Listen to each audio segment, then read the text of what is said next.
Welcome to the Bold Life School, the show that empowers you to elevate your life and to step into your full potential. I'm your host, Jameson, and this is where ambition meets authenticity, where you'll find the tools and inspiration to grow, evolve, and thrive. Each week, we dive into powerful topics that challenge the status quo, whether it's to break through limiting beliefs, navigate life's transitions, or embrace the bold moves that push you beyond your comfort zone.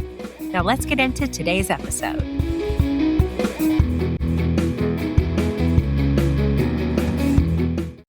Welcome to episode 21. Today we're talking about music and nostalgia. Music is a time machine. It takes us back to some of the best and the worst times in our lives. It can evoke powerful feelings.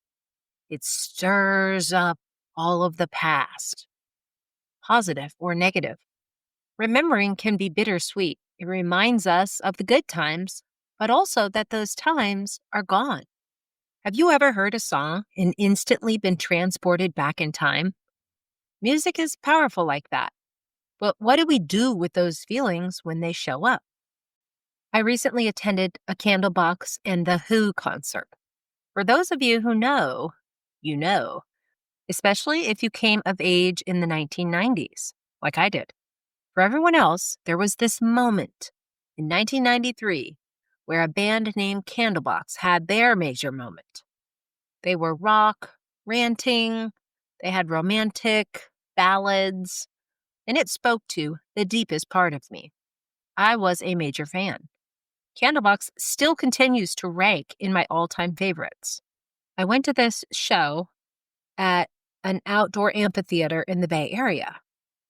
When I was getting ready for this event, I found myself in a Spotify rabbit hole. I was listening to Candlebox as well as all of the other bands from my coming of age era, which was the 1990s and early 2000s. Bands like Nirvana, Rage Against the Machine. I mean, these are just two of a whole slew of bands. But it got me thinking about how much we can learn about ourselves by looking back through the music. Sometimes looking back is a great thing. It instantly reconnects us to emotions, people, and pivotal moments or seasons of our lives. When I look back at the types of music that I used to listen to, it makes me think about who I really am at the core. I can remember being just 7 or 8 years old, and in my Easter basket, I got a tape. That's right, a cassette tape. It was Cyndi Lauper's True Colors album, my first album that I ever had.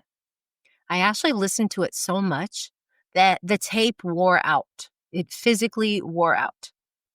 Later on in college, Alanis Morissette's Jagged Little Pill was big. It was all about raw honesty, unapologetic truth, rage.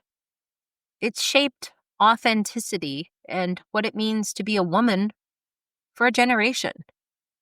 Looking back at all of the little moments like this that I had with music, I see early glimmers of who I am today. That same girl. I see what drew me to the types of music that I enjoyed then, and it provides a trail about my identity. What was your first album? Where can you see yourself in it today? What do you think it says about you? Looking back at the music can also remind us of the connections and belonging that we felt.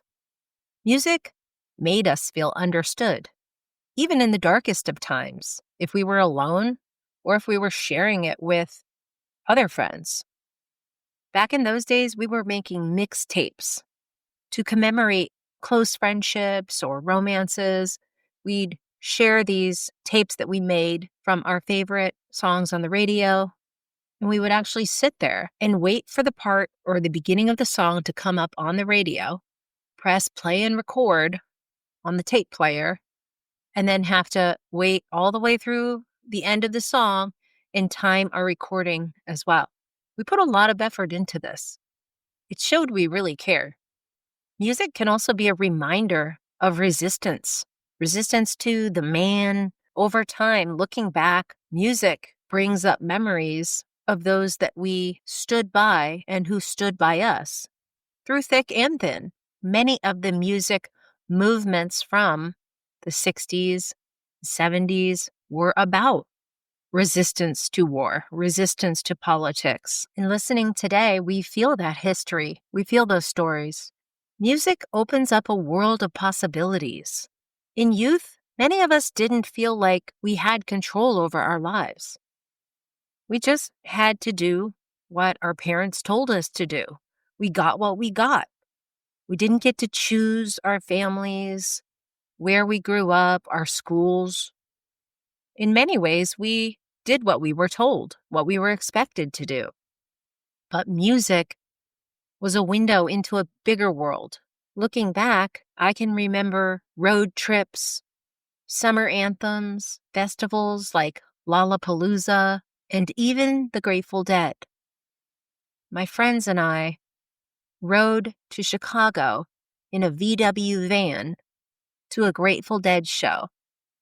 I think it was my first time I'd been in Chicago. The music was representative of the freedom, the expansion that I was experiencing in my own life at the time, and I carry the songs with me.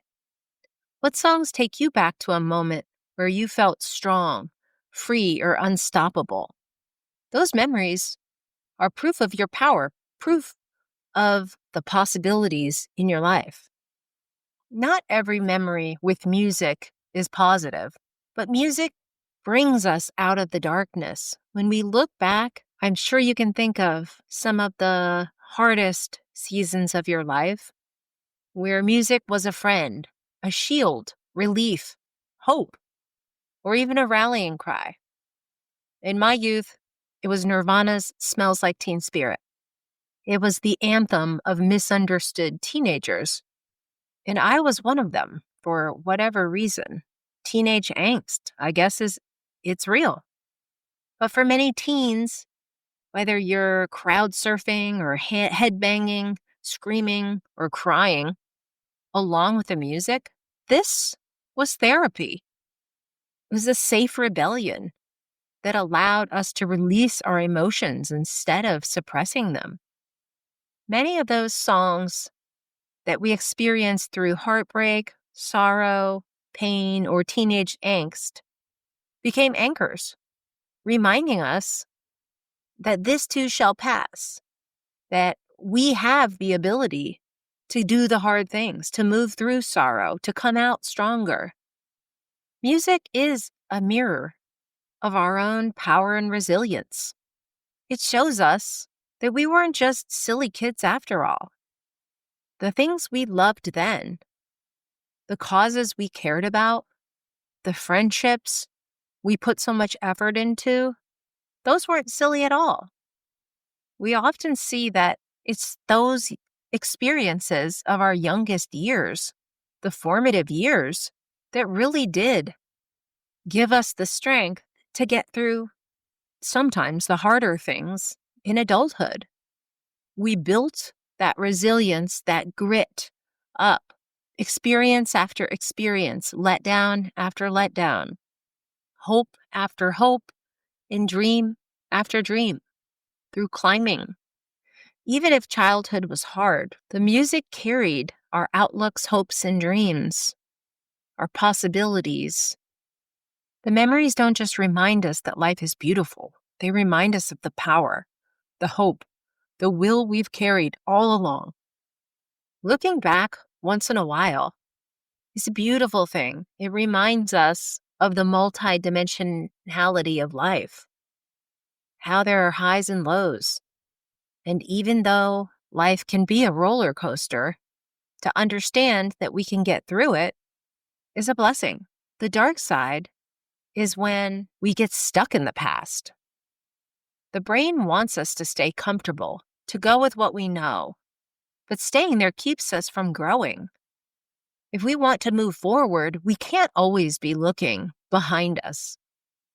Instead, we need to build on what we've learned through our memories, through our actions, through our mistakes, through our pain, through our hardship, through our cares. When we look back too much, We idealize the past. Nostalgia can make then look a lot better than now. But are you really remembering it the way it happened? We tend to look back and downplay or even suppress or forget about the times that were really hard. Take childbirth, for example. If we weren't able to suppress the difficulty of those moments, would anyone have more than one child? I think not. We look back and we remember the highlights, the fond moments, maybe a couple terrible ones, but the brain wants us to feel better. So we're more focused on the good times. We remember high school or early adulthood as the good times while forgetting about some of those day-to-day struggles, thinking that we were somehow better back then. I love the meme that I've seen out there that says, I wish I were as fat as the first time I thought I was fat. Of course, when we're getting into middle age, we're going to look back and think, wow, why can't I fit into that prom dress? Or I look so young. But all of that came at a price. As they say, youth is wasted on the young. When we're looking back at who we were when we were younger, we're not being real with ourselves. We're not being fair with ourselves. The places we've gone, the aging we've done, even the waist expansion that's happened, they happened through life, beautiful journeys, learning knowledge, becoming wiser. When we idealize the past, it's dangerous. When the older generations or politicians paint society as something that we need to go back to, that it was more superior in the past, we tend to look for a false reality, something that wasn't necessarily as shiny, perfect, and wonderful as it seems. And focusing on those things makes us ignore the real struggles and progress that we could be making. We live in a different reality today.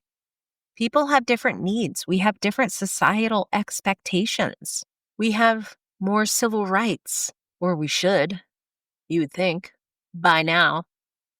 Trying to get back to the good old days can be just a way to spread propaganda, to weaponize change, to weaponize progress, to weaponize differing opinions or diversity.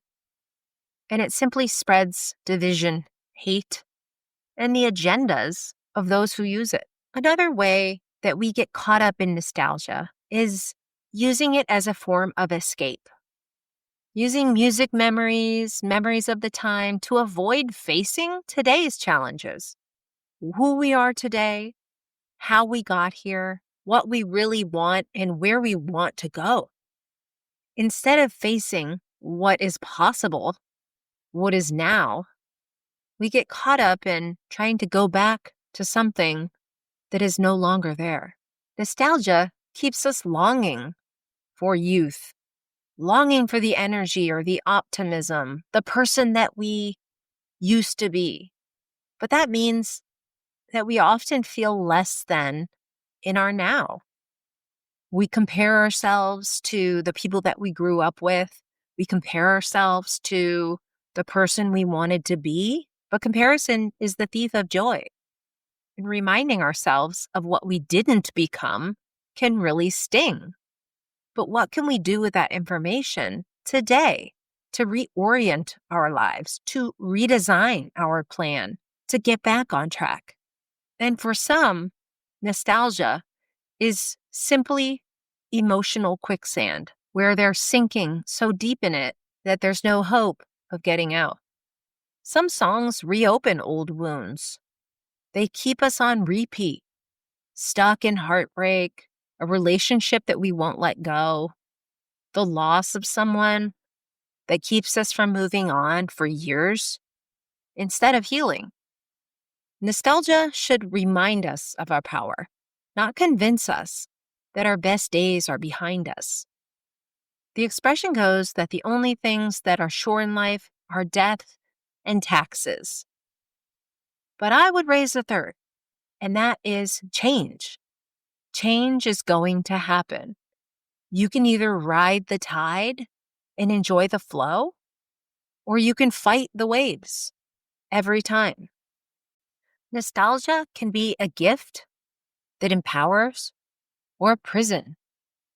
In order to make sure that you are looking back in kindness to yourself, there are a few ways to reframe your thoughts when you're caught in your next music spiral. Revisit music when you need to heal or you want to feel your feelings. Feeling your feelings is great.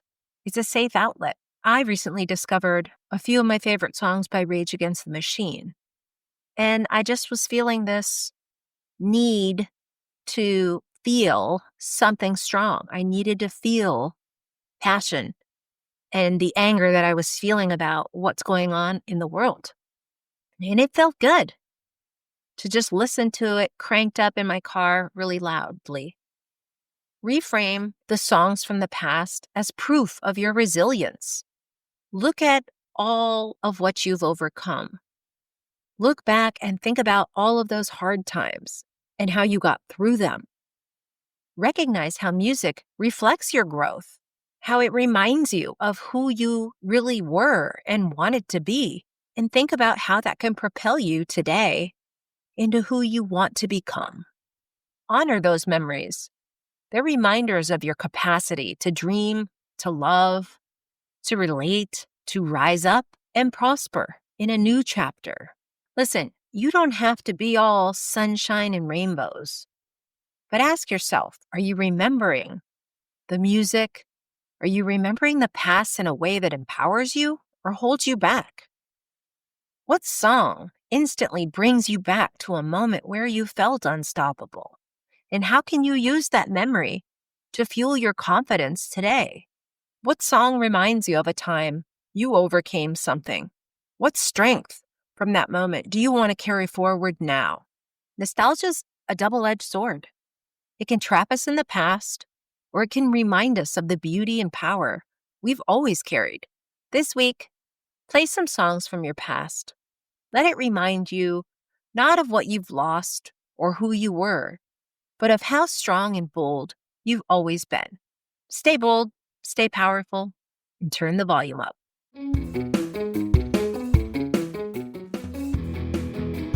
If you enjoyed today's episode, head over to theboldlife.coach for more resources, join our community, and start living your boldest life today.